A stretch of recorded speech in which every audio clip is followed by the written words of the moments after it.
Have you ever wondered if you are a witch? And if so, what kind of witch you are? Then come with me on this little adventure where we discover the different types of witches together. With this little video series, I want to inspire you to find out what kind of witch you are and hopefully show you your wonderful magic that lies within you, whatever that means for you. And no, you don't have to commit to only one type of witch, and you don't have to label yourself. But maybe these videos will help you to recognize yourself in one or two types of witches that you didn't even know were a part of you.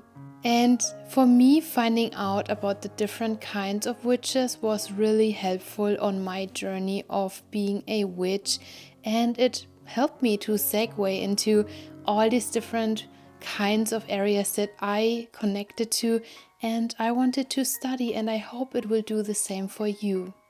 So maybe the knowledge I'm about to share with you opens a new chapter for you as well, that you find you want to immerse yourself in, and maybe you find a new kind of witchcraft that you want to practice. Maybe that happens today, maybe tomorrow, maybe it takes a few more months or even years until you find out what kind of witchcraft brings you joy. And maybe your way of practicing witchcraft changes over time, and all of that is okay. Just enjoy this journey. Enjoy rediscovering your true magical potential, and just be ready for doors that open for you, that will take you to the most magical places. The way of the Green Witch is the path of the naturalist, the herbalist, the wise woman, and the healer. Erin Murphy Hiscock. The Green Witch is a part of myself that was always there.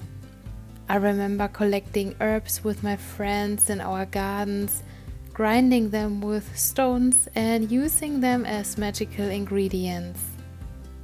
I remember making circles with pearls in the grass just to wake up in the morning early and check if the fairies visited and maybe even left a sign.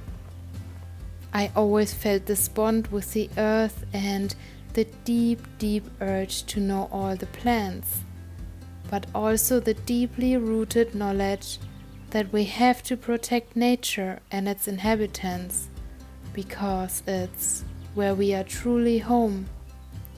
We need the trees to breathe, and it is scientifically proven that being in nature grounds us and calms down our nervous system. And as Albert Einstein said, if the bee disappeared off the surface of the globe, then man would have only 4 years of life left. And it is this understanding of nature, this connection, that is a fundamental part of the being of a Green Witch. Green Witchcraft not only is a practice, I can say from my own experience that it's a lifestyle and a way of seeing the world.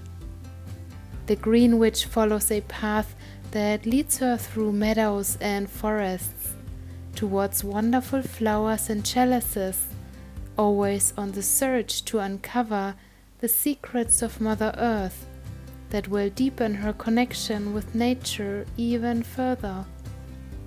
She's walking this path by choice, a path that is consistently honoring the natural world. And she's asking her, Mother Earth, for guidance, so that the rustling of the wind becomes the voice that is leading her through life. The Green Witch thrives on the energy of the natural world, and by immersing herself in nature, finds profound wisdom, tranquility, and inspiration in the lush colors and the gentle sounds of nature. The Green Witch often finds purpose in the simple, everyday interactions with the natural world, whether it's tending to a garden, foraging for wild plants, or simply taking a mindful walk through the woods. The picture of the Green Witch has changed over the centuries and years. If you think about it, the Green Witch was probably the old, wise, experienced healer of the village that yet lived far away from it. And people who were looking for healing or treatment had to make the trip to her small cottage. Powerful, respected, yet feared at some point in history. When I think about a Green Witch from our modern life, I don't think they live in a little cottage in the woods alone anymore. Well, maybe some do. But if you think about a modern Green Witch, it could be a gardener, someone working in a bakery or even a company. But they all have something in common: their love for nature and the knowing that everything in nature is pure magic.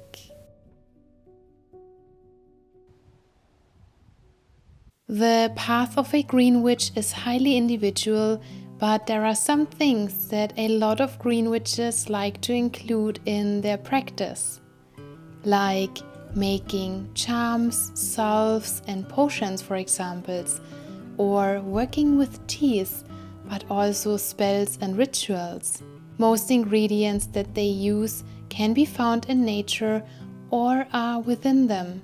And working with the elements is another beautiful way to do Green Witchcraft and create a life that you love in alignment with nature and its inhabitants. So, are you a Green Witch? This is something that only you can answer for yourself.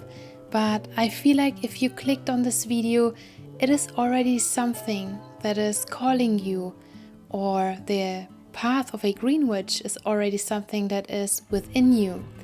And I love to receive my answers to questions like this by going out into nature to my most favorite places. I leave a little present and then I just reach out to nature, to the fairies, and I ask them for guidance. And I ask something along the lines like, should I further go down this path, or is this something that is truly in alignment with my highest and best self? And if so, then please send me signs. And it is really fun to define these signs. For example, you could say, send me a 4-leaf clover, and then this becomes the symbol of your Green Witchcraft path. And trust me, if this path is something that is meant for you, the signs then will be unmistakable. And perhaps you already resonated with the things that I said so far. Then I highly invite you to dive deeper into the magical realms of Green Witchcraft. Now let me share with you simple ideas how you can start your Green Witchcraft practice today. So if you go outside for a walk in nature today, make sure to say hello to the benevolent spirits of that place, especially the fairies. Even though we may not see them, love to be recognized, and it's just a much deeper personal connection to nature. And trust me, nature and its inhabitants, seen and unseen, will support you way more in your witchcraft practice if you acknowledge them, if you respect them, and leave them some presents from time to time. The next thing you can do to start your Green Witchcraft practice is to study your local herbs and their folklore.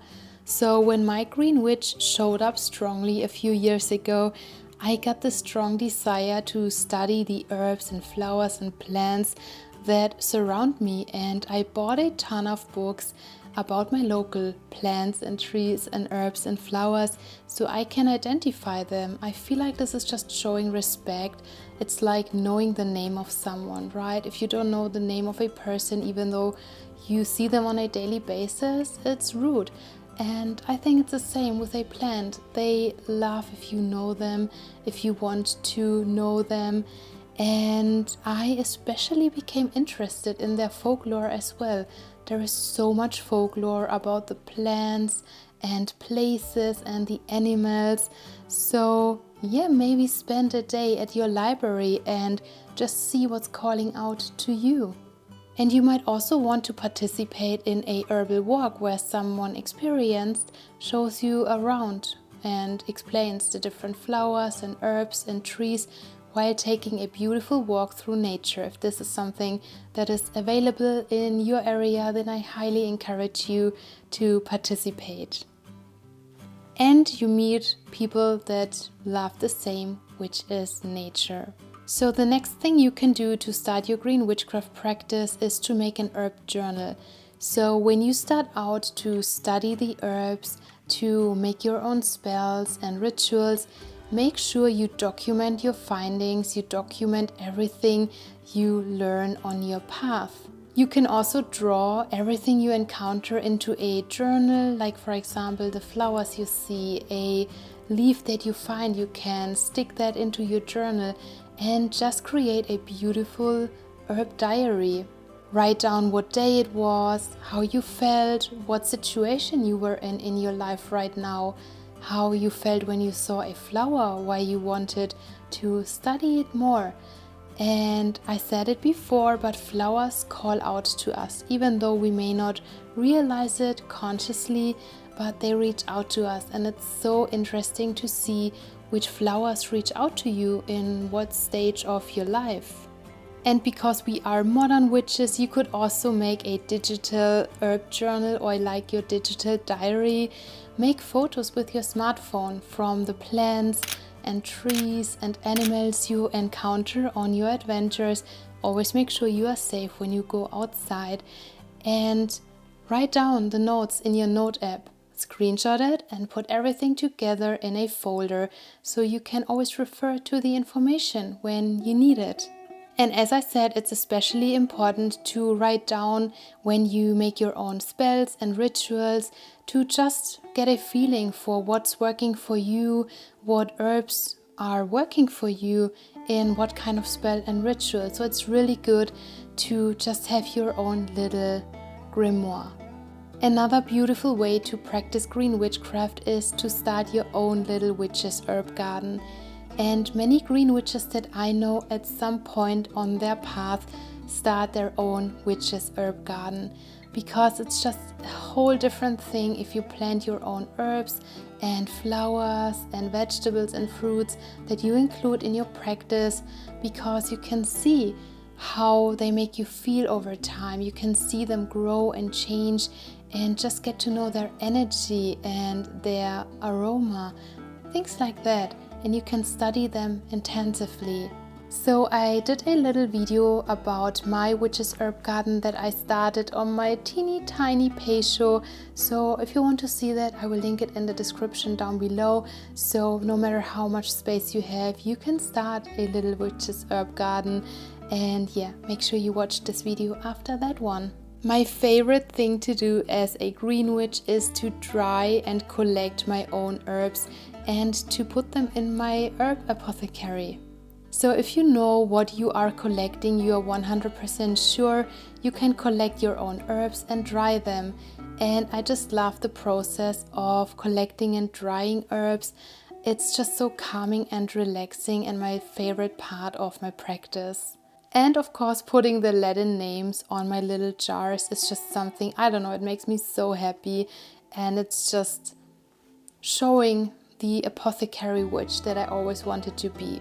And it's also a really great way to store your herbs for later purposes and to use them in winter, for example.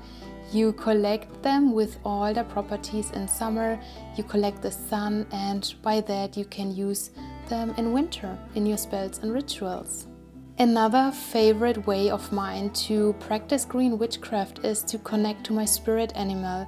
And everyone has one spirit animal that is with them for their whole life, and they are accompanying you, they are always with you. You can call them, for example, if you do a shamanic journey, to a plant spirit, you can call them and they will guide you there. So this is another beautiful way for me. It really helped me out in my path of being a witch in general, because it's just a deep connection with the spirit animal, and if you practice shamanism, you will know what I mean. But if this is something that is calling out to you, let me know in the comments down below, and I will record a little journey where you can meet your own spirit animal and you can include them in your practice as well. So last but not least, to start your green witchcraft practice today, you could also make art with the flowers and the sticks and stones and leaves you find in nature. And I love doing that. I just love being a creative witch. I just love making things that I can put on my altar, and it is just a different connection when I make the things that I use in my practice. So if this is something calling out to you, you could make pictures with flowers, or you could put something on the floor of a forest and leave it there for the fairies.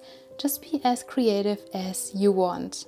So I really hope you enjoyed this video, and if you did, then don't forget to do the YouTube magic, like this video, and also subscribe to my channel. It really means the world to me, and it really helps me to focus on YouTube and to create better and more extensive content for you guys.